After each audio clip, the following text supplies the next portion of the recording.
هدى للمتقين صدق الله ومولانا العظيم إن الله وملائكته يصلون على النبي يا أيها الذين آمنوا صلوا عليه وسلموا تسليما الصلاة والسلام عليك يا سيدي يا رسول الله وعلى آلك وأصحابك يا سيدي يا حبيب الله الصلاة والسلام عليك يا سيدي يا نبي الله وعلى آلك وأصحابك يا سيدي يا نبي الله الصلاة والسلام عليك يا سيدي يا خاتم المعصومين وعلى آلك وأصحابك يا سيدي يا خاتم النبيين بندہ مٹ جائے نہ آقا پہ وہ بندہ کیا ہے، بندہ مٹ جائے نہ آقا پہ وہ بندہ کیا ہے، بے خبر ہو جو غلاموں سے وہ آقا کیا ہے۔ فریاد امتی جو کرے، فریاد امتی جو کرے حال زار میں، ممکن نہیں کہ خیر بشر کو خبر نہ ہو۔ خالق کائنات مالک کائنات جل جلالہ کی حمد و ثنا نبی مکرم فخر دو عالم صلی اللہ تعالی علیہ وآلہ وسلم کے بارگاہ اقدس میں ہدیہ درود و سلام عرض کرنے کے بعد اللہ جل وعلا کا جتنا بھی شکر ادا کریں اتنا ہی کم ہے، جس نے ہمیں اپنے ذکر کے لیے چند گھڑیاں بیٹھنے کی توفیق عطا فرمائی، ذکر سننے کی اور سنانے کی توفیق عطا فرمائی۔ خالق کائنات جل وعلا میلاد کمیٹی اور ان کے جتنے بھی معاونین ہیں اور ادارے کے ساتھ جتنے بھی تعاون کرنے والے ہیں، مخلوق کی خدمت کے والے سے جتنے بھی معاونین ہیں، مالک ان سب کو جزائے خیر عطا فرمائے۔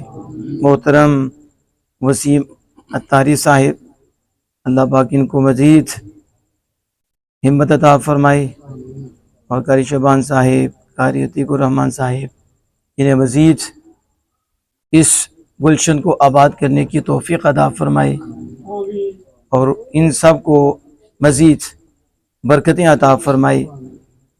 مجھے حکم ہوا اور اس حکم پہ میں حاضر ہوا کہ 11ویں شریف کے سلسلہ میں محفل میلاد مصطفیٰ صلی اللہ تعالی علیہ وآلہ وسلم کا موضوع رکھا گیا، تو میں نے چاہا کہ ہم اس موقع سے فائدہ اٹھاتے ہوئے قرآن کے نور کو آگے پہنچائیں، اور جس کی میں سمجھتا ہوں اس وقت بہت ضرورت ہے۔ وہ ضرورت تو ہر دور میں تھی، لیکن جہاں جہالہ بہت ہو جائیں اور خرابی زیادہ ہو جائے تو پھر ضرورت بڑھ جاتی ہے اس چیز کی جس سے وہ خرابی دور ہوتی ہے، جس سے روشنی آ جاتی ہے، جس سے ٹوٹے ہوئے رشتے پھر جڑ جاتے ہیں، جس سے بڑوں کی پہچان ہو جاتی ہے، خدا کی پہچان ہوتی ہے، خدا کے مصطفیٰ صلی اللہ علیہ وسلم کی پہچان ہوتی ہے، پھر بزرگوں کی پہچان ہوتی ہے، اپنے والدین کی پہچان ہوتی ہے، اپنے ریلیٹیو کی پہچان ہوتی ہے، رشتہ داروں کی پہچان ہوتی ہے کہ ان کے کیا حقوق ہیں، میرے ہاں ان کا مقام کیا ہے، میرے ہاں ان کا مرتبہ کیا ہے، یہ مخلوق ہے تو مخلوق کے کیا حقوق ہیں، اللہ تعالیٰ ان کے ساتھ کس طرح پیش آئے تو راضی ہوتا ہے، جس سے ہماری دنیا بھی سنور جاتی ہے، ہماری آخر بھی سنور جاتی ہے، خود ہماری اولاد بھی سنور جاتی ہے، ہمارا تن بھی روشن ہو جاتا ہے، ہمارا من بھی روشن ہو جاتا ہے، ہمارا ظاہر بھی پاکیزہ ہو جاتا ہے، ہمارا باطن بھی پاکیزہ ہو جاتا ہے۔ تو وہ کیا ہے؟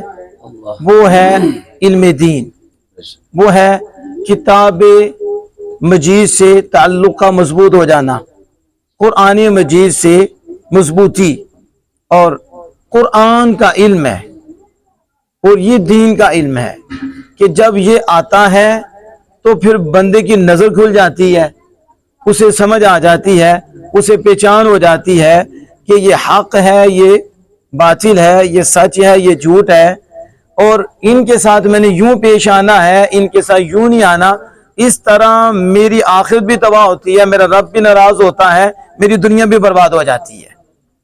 تو قرآن مجید برہان رشید وہ دولت ہے کہ جو ذرے سے بندے کو آفتاب بنا دیتی ہے.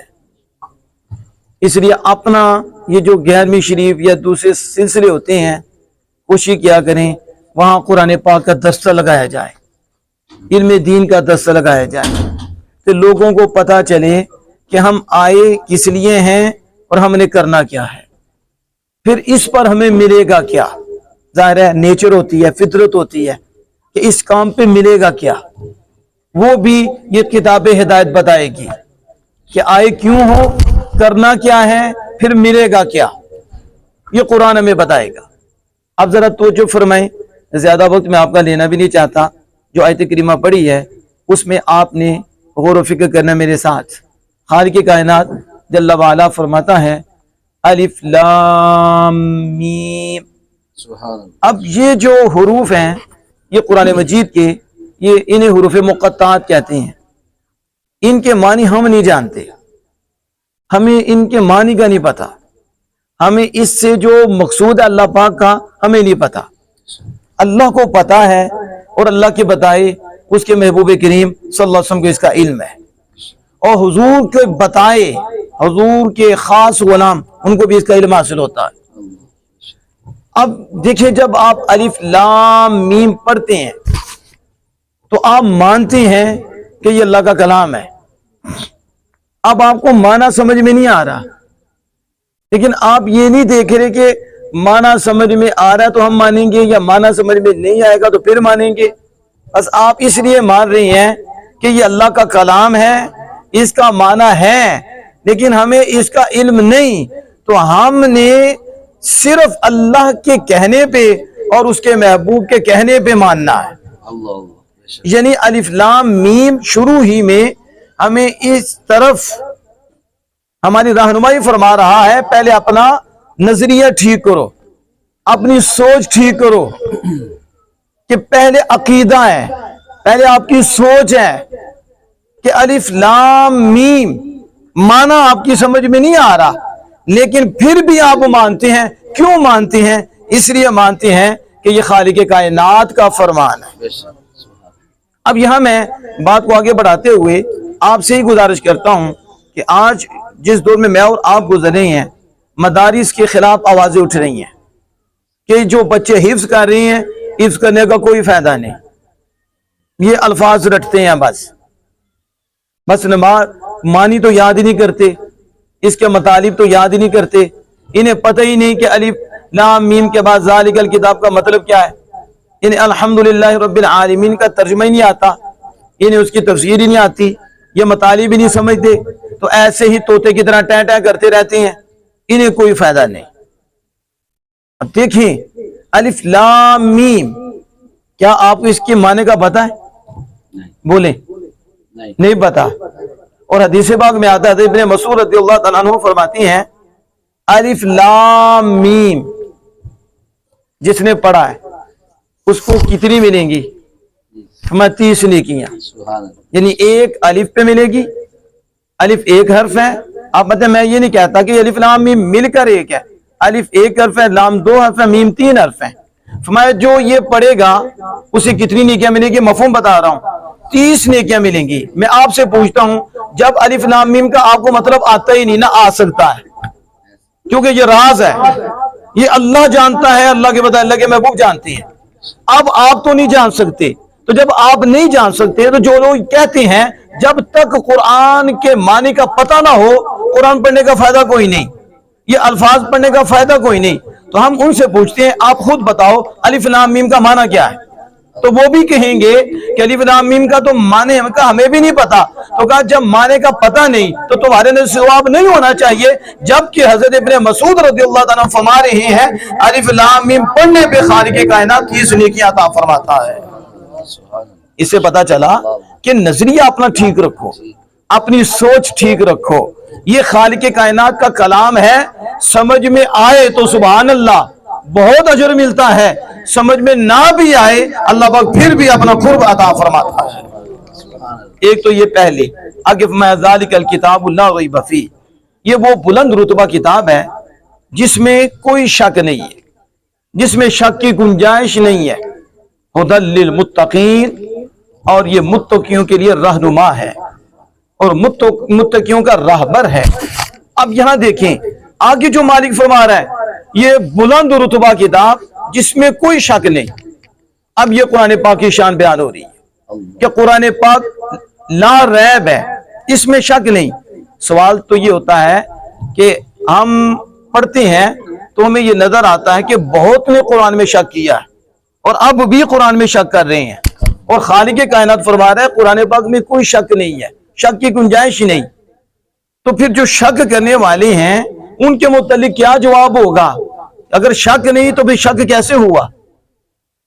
تو اس کا جواب خود خالق کائنات قرآن پاک میں فرماتا ہے وَإِن كُنتُمْ فِي رَيْبٍ مِّمَّا نَزَّلْنَا عَلَىٰ عَبْدِنَا، یعنی قرآن میں تو شک نہیں ہے، تو جو شک کر رہے ہیں اس کا مطلب کیا ہے؟ فرمایا ان میں شک ہے، ان کے اندر شک ہے، قرآن میں کوئی شک نہیں۔ اور اگر وہ قرآن کے اعجاز میں غور و فکر کریں، قرآن کے الفاظ کے اندر جو دریا ہے، جو سمندر ہے، جو فصاحت ہے اس کی، جو اس کی بلاغت ہے، اگر اس میں غور و فکر کریں تو یہ کبھی بھی شک نہ کریں، ان کے اندر سے بھی شک نکل جائے کہ قرآن ایسا کلام ہے کہ اسی میں کسی کا کلام ہی نہیں ہے، یہ لا ریب کلام ہے۔ اب یہ دوسرا بھی عقیدے پہ بات آئی کہ نظریہ ٹھیک رکھو، ابھی عمل کی بات نہیں ہو رہی، پہلے پہ عقائد پہ بات ہو رہی ہے۔ الف لام میم اللہ کا کلام ہے، معنی سمجھ میں نہیں آ رہا، مانیں گے ذالک الکتاب لا ریب فیہ، شک کی گنجائش ہی نہیں۔ نظریہ سوچ ٹھیک کر لو، پڑھنا بعد میں ہے، پہلے یہ ذہن میں رکھو اس میں کوئی شک نہیں، اپنی سوچ اپنا عقیدہ پختہ کرو۔ پھر فرمایا اس کی صفت دوسری کیا؟ ہدی للمتقین، یہ متقیوں کے لیے رہنما ہے، متقیوں کے لیے راہبر ہے۔ اب آپ دیکھو، آپ غور کرو، کیا قرآن سب لوگوں کے لیے رہنما نہیں؟ ساری انسانیت کے لیے آیا۔ اللہ پاک فرماتا ہے ہدی للناس، قرآن تو سارے لوگوں کے لیے رہنما ہے، لیکن شروع میں فرماتا ہے ہدی للمتقین، قرآن متقیوں کے لیے رہنما ہے، یہ تو خاص ہو گیا، اور للناس تو عام ہے۔ تو کیا قرآن پاک میں کوئی تعارض ہے؟ سوچ بھی نہیں سکتے، یہ تو اللہ ایک ہے، کلام ایک ہے، کوئی ٹکراؤ نہیں ہے۔ لیکن یہ میں عرض کرنے لگا ہوں، یہ کون سمجھائے گا آپ کو؟ علماء سمجھائیں گے، جو یہ ان مدارس میں پڑھتے ہیں، ان اداروں میں پڑھتے ہیں، پڑھ کر خیر کی فیکٹریاں بن جاتی ہیں اور خیر کی چابیاں بن جاتی ہیں، پھر ان سے خیر نصیب ہوتی ہے، وہ شر سے بچاتے ہیں۔ یہ علماء ہیں وہ جو آپ ہی کے تعاون سے پیدا ہوتی ہیں، آپ کے تعاون سے حفاظ بنتے ہیں، آپ کے تعاون سے بھی علماء بنتے ہیں، پھر یہ اس مقام پہ پہنچتے ہیں کہ وہ جو آپ کے تعاون سے علماء مفتی بنے، اب وہ آپ ہی کے ایمان کی حفاظت کر رہے ہیں، اور ان سے آپ کا ایمان بڑھ رہا ہے، آپ کا تقوی بڑھ رہا ہے، آپ کی دنیا بھی سنور رہی ہے، آپ کی آخرت بھی سنور رہی ہے۔ اب وہ اس کو سمجھائیں گے۔ میں آپ کے سامنے بات رکھتا ہوں، ایک سینئر وکیل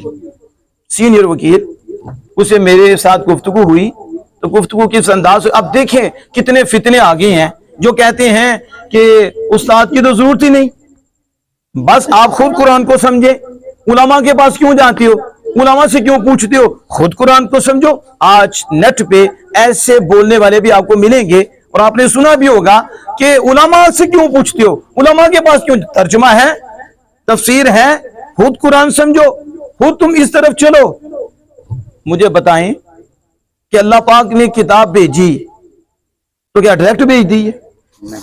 ڈائریکٹ ہم تک پہنچ گئی ہے؟ نہیں، جو بھی اللہ پاک نے وحی فرمائی ذریعہ نبی کے، نبی پہ وحی ہوئی، نبی کے ذریعے علم امت کو دیا گیا، ڈائریکٹ نہیں دیا۔ اگر عقل سمجھنے کے لیے کافی تھی کہ آپ کی عقل ہی قرآن کو سمجھ سکتی ہے، کسی ٹیچر کی کوئی ضرورت نہیں، کسی استاد کی کوئی ضرورت نہیں، تو پھر خالق کائنات نے نبیوں کو کیوں بھیجا ہے؟ پھر کتاب دے دیتا، ہر عقل کتاب کو سمجھ لیتا، پتا چلا یہ جو بولی ہے اسے کوئی بھی عقل مند ایکسپٹ نہیں کرتا۔ جس سے اللہ نے عقل دی ہے، جس کو اللہ نے شعور دیا ہے، وہ کبھی بھی اس سوچ کو آگے نہیں لے کے جائے گا اور اس کی حوصلہ افزائی نہیں کرے گا، وہ کہے گا یہ سوچ ٹھیک نہیں ہے، کیونکہ اگر یہ سوچ ٹھیک ہوتی کہ عقل ہی سمجھنے کے لیے کافی تھی تو خالق کی کائنات کسی نبی کو نہ بھیجتا، ڈائریکٹ ہی علم دے دیتا، ڈائریکٹ ہی کتاب دے دیتا کہ یار عقل سمجھ سکتی ہے، لیکن ایسا نہیں کیا۔ خالق کی کائنات نے 7 استاد بھی بھیجے ہیں، 7 معلم بھی بھیجے ہیں، اس لیے کہ کتاب کو یہ سمجھ نہیں سکیں گے، سمجھانے کے لیے معلم بنا کر اپنے محبوب کو بھیج دیا ہے۔ پھر آگے حضور نے معلم تیار کر دی ہیں، سینے سے پھر زبان سے حضور نے وہ نور دیا ہے کہ صحابہ کے بھی سینے چمکے ہیں اور پھر آگے سے انہوں نے چمکائے ہیں اور یہ نور ہم تک پہنچا ہے۔ اب میں جو عرض کر رہا ہوں وہ وکیل کیا کہتا ہے؟ ہدی للمتقین، وہ کہتا ہے کہ قرآن ہادی ہے اس کا جو متقی ہو۔ اب ذرا سوچو، اگر بندہ پہلے متقی ہے تو قرآن اسے کیا رہنمائی دے گا؟ متقی پہلے مانا مسلمان، آپ سارے متقی ہو کیونکہ آپ مومن ہو، آپ سارے اللہ اس کے محبوب کو، سارے نبیوں کو مانتے ہو، ضروریات دین کو مانتے ہو، آپ سارے مومن ہو تو آپ بھی متقی ہو۔ آگے تقوی کے درجے ہیں، اللہ پاک فرماتا ہے قرآن ہادی ہے کن کے لیے؟ متقیوں کے لیے۔ پہلا درجہ مومن ہے، اگر مومن ہی تو متقی کیسے بننا ہے؟ اس نے پہلا مومن متقی، تو اب مومن کے لیے اللہ پاک ہمارا قرآن ہادی ہے۔ تو سوال تو یہ ہے کہ جو پہلے ہی متقی ہے اسے قرآن کیا ہدایت دے گا؟ اسے تو ہدایت ملی ہوئی ہے۔ اسے ہمارے ہاں بولا جاتا ہے ایک چیز پہلے حاصل ہو تو اسے حاصل کرنا کہتے ہیں یہ باطل ہے، اسے کہتے ہیں تحصیل حاصل۔ ایک چیز پہلے ملی ہو تب دوبارہ اس کو لینا ہے، وہ تو ملی ہوئی ہے، اب وہ لیں جو نہیں ملی ہوئی۔ تو پہلے ہی ہدایت ملی ہوئی ہے تو پھر قرآن کس لیے آیا؟ قرآن تو آیا ہدایت کے لیے، تو قرآن سے پہلے اسے ہدایت ملی ہوئی ہے۔ تو آپ سمجھیں گے کہ یہ بات ٹھیک نہیں ہے، کیونکہ ہدایت دے گا تو ایمان ملے گا، تو قرآن تو دیتا ہے ایمان، قرآن تو دیتا ہے اللہ کی محبت، قرآن تو دیتا ہے توحید، قرآن سے ملتی ہے رسالت، قرآن سے بندہ بنتا ہے مومن، ہدایت ملتی ہے۔ تو جسے پہلے ہدایت ملی ہو اب اس کے لیے قرآن تو ہادی نہیں، تو اب وہ وکیل کہتا ہے کہ قرآن کی ہدایت کے لیے پہلے متقی ہونا پڑے گا۔ اچھا مجھے بتاؤ قرآن کے بغیر متقی کیسے ہوگا؟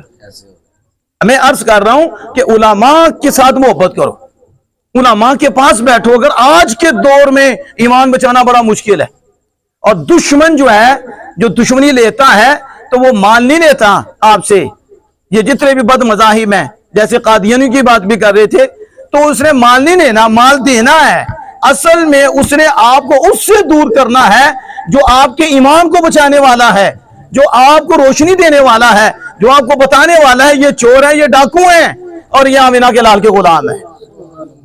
تو ان سے اس نے انہیں علماء کے خلاف کرنا ہے کہ علماء کے پاس بیٹھ کے کیا کرتے ہیں، انہیں پتا ہے، علماء ہی تو بتائیں گے تو پتا چلے گا نا۔ تو جب علماء کے خلاف کر دے گے، مولوی نے تو پتہ کوئی نہیں، مولوی تو آپس میں جھگڑتے ہیں، چھوڑو خود قرآن پڑھو، خود قرآن سیکھو۔ تو جو خود سیکھنے میں بتا رہا ہوں ان کا حال کیا ہے؟ وہ کہتا ہے کہ پہلے متقی ہوں گے پھر قرآن ہدایت دے گا، اور بدبخت اگر پہلے متقی ہو تو پھر قرآن کس لیے آیا؟ قرآن کے بغیر بھی تقویٰ ملے گا، اسے قرآن کے بغیر بھی ہدایت ملے گی، قرآن تو آیا ہدایت دینے کے لیے۔ اس لیے علماء کرام کے پاس بیٹھیں گے تو وہ بتائیں گے کہ اللہ پاک نے جو فرمایا اس کا مطلب کیا ہے۔ اب میں آپ کو سمجھاتا ہوں، آپ اس کو سمجھیں گے۔ اس کے 2 معنی جو مفسرین نے بیان فرمائے، ایک کیا ہے؟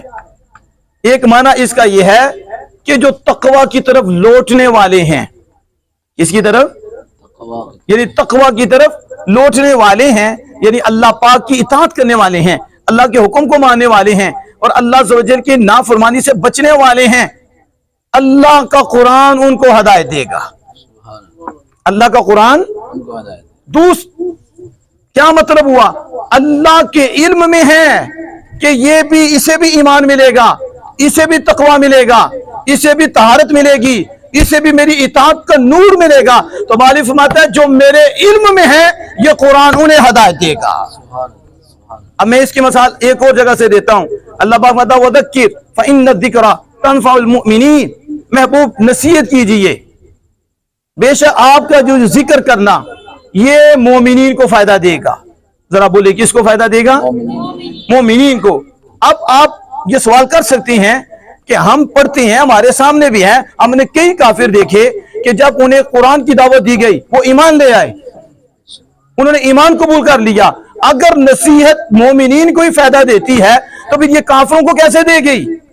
اور پھر حضور کے زمانہ سے لے کے اب تک دیکھو کتنے کفار تھے کہ قرآن کا نور جب آمینہ کے لال کی زبان سے نکلا ہے ان کی دل کی تختی کو روشن کر گیا اور وہ ایمان لے آئے ہیں. تو وہ کیسے ایمان لائے؟ تو پھر ہم کہیں گے اس مفہوم کو سمجھنے کے لیے بھی آپ کو علماء کی ضرورت ہے. پھر علماء بتائیں گے کہ مومن دو طرح کے ہیں. ایک آپ مومن ہیں، فی الحال مومن ہے، اللہ کا فضل ہے، آپ ایمان رکھے ہوئے ہیں. دوسرے وہ ہیں آپ کو نہیں پتا لیکن ایمان لانے والے ہیں، وہ اللہ کے علم میں ہیں. تو اللہ پاک فرما رہا ہے یہ قرآن جو فی الحال مومن ہے انہیں بھی فائدہ دے گا اور یہ ذکر انہیں بھی فائدہ دے گا اور نصیحت انہیں بھی فائدہ دے گی. لیکن جو آئندہ ایمان لانے والے ہیں تمہارے علم میں نہیں، خالق کے کائنات کے علم میں ہے. جب تم ان کے سامنے بھی قرآن پڑھو گے اللہ پاک دل کی تہتی ان کی بھی روشن کر دے گا. اسی طرح یہ قرآن ہاتھی تو ہے لیکن ان کے لیے ہے کہ جو تقوی کی طرف لوٹنے والے ہیں وہ کہاں ہیں؟ وہ اللہ کے علم میں ہے کہ یہ متقی ہوں گے تو اللہ پاک کا قرآن ان کو ہدایت دیتا ہے. اور دوسرا اس کا مطلب یہ ہے کہ ما یعول الیہ کے تحت بات ہوتی ہے کہ مثلا ایک آدمی ہے اور اس کو یہ مقام ملنا ہے. ہمارے ہاں تو عام بولا جاتا ہے کہ جب حفظ کرنا بچہ آ جاتا ہے تو اسے کہتے ہیں حافظ، حالانکہ وہ حافظ نہیں ہوا. علم دین حاصل کرنے آتا ہے تو کہتے ہیں عالم. ایسا ہوتا ہے کہ نہیں؟ کیوں کہتے ہیں؟ اس کا مطلب آپ کا حسن ظن ہے کہ اب آیا ہے تو یہ حافظ بن کے جائے گا. ایسا ہی ہے نا؟ اب یہ علم کے مدرسے میں آ گیا ہے اب عالم دین بن کے جائے گا. بنا نہیں، آپ پہلے ہی عالم کہہ دیتے ہو. اسی طرح اللہ پاک نے فرمایا تو وہ اللہ ہے کہ بعد میں انہوں نے ہونا تھا متقی تو اللہ پاک نے پہلے ہی فرما دیا کہ قرآن ہادی ہے ان کے لیے جو متقی ہیں. جو بعد میں متقی ہوں گے قرآن ان کو ہدایت دے دے گا. ہدی للناس، تمام لوگوں کے لیے رہنما ہے لیکن ہدایت اسے ملے گی جو اللہ کے علم میں مومن ہونے والا ہے، جو اللہ کے علم میں متقی ہونے والا ہے. اب یہ جو میں نے آپ کے سامنے بات رکھی ہے تو قرآن ہاتھی ہے تو قرآن ہے کیا؟ قرآن کیا ہے؟ یہ وحی نہیں ہے. اور یہ وحی کس کے دل پہ آئی؟ آمینہ کے لال صلی اللہ علیہ وسلم کے دل اقدس پہ آئی. اور یہ علوم کس کے دل پہ اترے؟ رسول اکرم صلی اللہ علیہ وسلم کے دل اقدس پہ اترے. اب دوسری آیت میں غور کریں. اللہ پاک مد انزل من السماء ماء، آسمان سے اللہ پاک نے پانی نازل فرمایا. فسالت اودیۃ بقدرها، وہ بہہ پڑا. پھر اپنی وسعت کے مطابق، اپنی گنجائش کے مطابق وہ جو وادیاں تھیں وہ بہہ پڑی. یعنی جب آسمان سے پانی اترا تو اللہ پاک فرماتا ہے انزل من السماء ماء فسالت اودیۃ بقدرها، تو وادیاں اپنی لیاقت کے مطابق، اپنی گنجائش کے مطابق بہہ پڑی. اور فاحتمل السیل زبد الرابیہ، اور سیل اور وہ رو، وہ دار، اس نے سمندر کی جاگ کو بھی وہ بھی لے نکلا، اٹھا لیا. اب یہ جو آیت کریمہ ہے اس کے متعلق حضرت ابن عباس رضی اللہ تعالی عنہما کو پڑھ کے دیکھو آپ کیا فرماتے ہیں. آپ فرماتے ہیں یہ جو آسمان سے پانی اترا یہ وہ پانی نہیں ہے کہ جو کالے بادلوں سے برستا ہے اور برس کے تمہاری زمینوں کو صاف کر دیتا ہے، تمہاری زمینیں تر کر دیتا ہے، تمہاری زمینوں پہ پانی برستا ہے. یہ وہ ابر کرم نہیں ہے بلکہ یہ جو پانی ہے یہ وحی خدا ہے اور یہ علم خدا ہے جو اللہ نے آمینہ کے لال کے سینے پہ اتارا ہے. اب دیکھو قرآن کو سمجھنے کے لیے علماء کی ضرورت پیش آئے گی کہ انزل من السماء میں ماں سے علم مراد لیا ہے کہ اس ماں سے پانی نہیں، تشبیہ دی گئی ہے کہ پانی کے ساتھ علم کو تشبیہ دے دی گئی کہ علم کیسا ہے جیسے بارش ہے. یہ پانی ہے جو اللہ عز و جل نے اپنے محبوب کے سینے پہ نازل فرمایا اور یہ ابر کرم مدینہ پاک سے برس رہا ہے. اب یہاں دیکھو پھر جو آگے وادیاں ہیں وہ اپنی وسعت کے مطابق وہ پانی لیتی ہیں. یعنی وہ دل اپنی صلاحیت کے مطابق، اپنی وسعت کے مطابق وہ علم لیتی ہیں. مدینہ پاک سے تو وہ علم برس رہا ہے اور وہ بارش کی طرح برس رہا ہے. آگے کسی کا دل چھوٹا ہے، کسی کا برتن اس سے بڑا ہے، کسی کا برتن اس سے بڑا ہے، بس جتنا برتن ہے اتنا اتنا علم کا پانی لیتے ہیں، اتنا اتنا علم کا نور لیتے ہیں.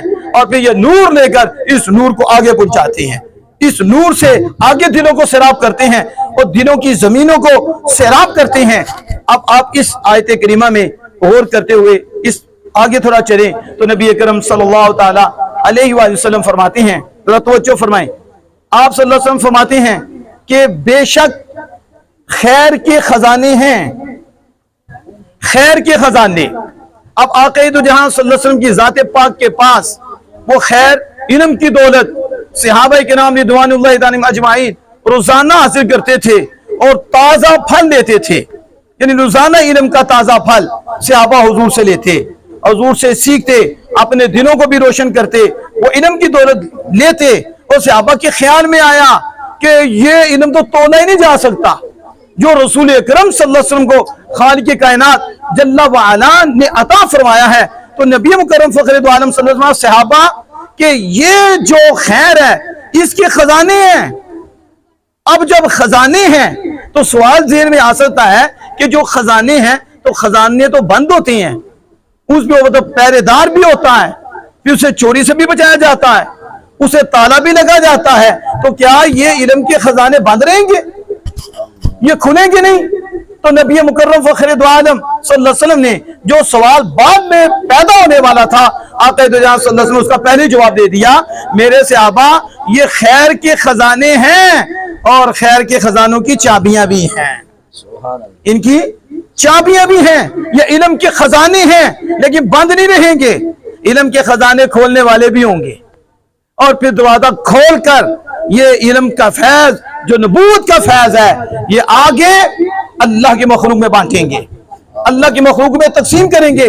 ذرا حدیث پاک آپ سنیں گے پھر دیکھیں آپ کا ایمان کتنا قوی ہوتا ہے۔ نبی مکرم فخر دو عالم صلی اللہ علیہ وسلم نے کس طرح وضاحت فرمائی کہ فرمایا ان خزانوں کی، یہ خیر کے جو خزانے ہیں ان کی چابیاں ہیں۔ اب سوال یہ ہے کہ چابیاں کیا ہیں ان کی کہ جن سے یہ کھلتی ہیں، وہ چابیاں کون سی ہیں؟ ابھی ذرا آپ نے آگے جانا پھر آپ کو پتا چلے گا کہ یہ چابیاں کون سی ہیں۔ چابی کے بغیر تالا نہیں کھلتا، اور چابی کا تالے کے ساتھ ایک راز ہے، جتنا مرضی بڑا لوہا لے لیں تالا کھلے نہیں کھلے گا، ٹوٹ جائے گا لیکن کھلے گا نہیں۔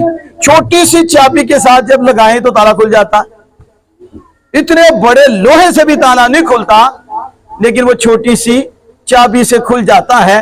تو نبی اکرم صلی اللہ علیہ وسلم فرمایا اس خیر کے خزانے کی چابیاں ہیں، اور وہ چابیاں کون ہیں؟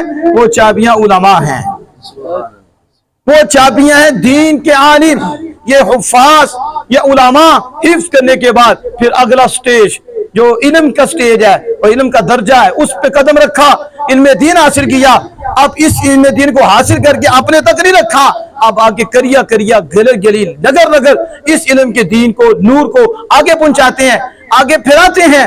تو فرمایا یہ خیر کی چابیاں ہیں، خزانے کی چابیاں ہیں کہ ہم نے ان کو بنایا ہے، یہ کھولتے جائیں گے اور فیض نبوت بانٹتے جائیں گے۔ اب آگے سنیں، حضور سید عالم صلی اللہ علیہ وسلم فرماتے ہیں مبارک ہو اس کو، مبارک ہو اس کو جو خیر کی چابی بنایا گیا ہے، جسے اللہ نے خیر کی چابی بنایا اس کو مبارک ہو، اور فرمایا اسے مبارک ہو جسے اللہ نے شر کا تالا بنایا ہے، شر کے لیے تالا بنایا ہے اور خیر کے لیے چابی بنائی ہے۔ اب ذرا غور کرو، جو خیر کی چابی ہو تو چابی لگائے تالا کھلے، اور جب تالا کھلے گا تو بڑا دروازہ کھلے گا، جب بڑا دروازہ کھلے گا تو حال بھی کھل جائے گا، حال بھی نظر آ جائے گا۔ تو حضور فرماتے ہیں یہ خیر کی چابی ہے، کون؟ وہ جو علماء ہیں، اور انہیں مبارک ہو کہ خالق کائنات جل وعلا نے شر کی چابی نہیں بنایا، خالق کائنات جل وعلا نے انہیں خیر کی چابی بنایا ہے اور شر کے لیے انہیں تالا بنا دیا ہے۔ اب یہاں آپ نے ذرا غور کرنا ہے کہ نبی اکرم صلی اللہ علیہ وسلم نے کیا فرمایا، دو نام دیے، ایک یہ نام دیا کہ وہ خیر کی چابی ہیں، اور دوسرا یہ نام دیا وہ شر کے لیے تالا ہیں، شر کے لیے تالا۔ اب خیر کی چابی، اب اس سے آپ کو مدرسے کا پتہ چلے گا، اس سے آپ کو دینی اداروں کا پتہ چلے گا کہ ان کی کتنی اہمیت ہے اور مدرسے کی تعریف کیا ہے۔ آپ جو مدارس کے اوپر فنڈنگ کرتے ہیں اللہ آپ کو کتنا دیتا ہے، آپ جو معاون بنتے ہیں